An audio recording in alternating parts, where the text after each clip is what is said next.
saysay at may kahulugan na dapat mapansin at maintindihan. Kahit sino ka man ay dapat malaman na dito sa mundo ikaw ay tuldok lang.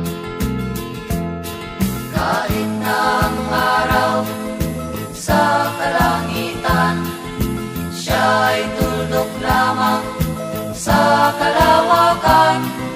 Lahat ng bagay ay tuldok ang pinanggalingan, at kung masdang mabuti, tuldok ang uuwian.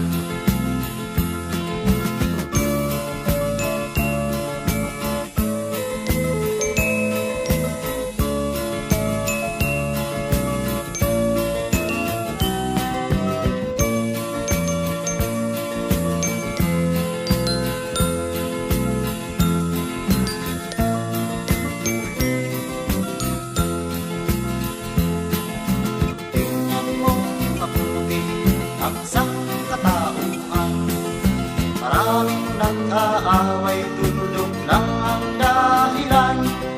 Sa aking nakita, ako'y natawa lang, pagkat ang nangyayari malaking kaibangan. Kaya wala kang dapat na ipagmayabang, na ikaw ay mautak at maraming alam. Dahil kung susuriin at ating isipin, katulad ng lahat, ikaw ay tuldok rin.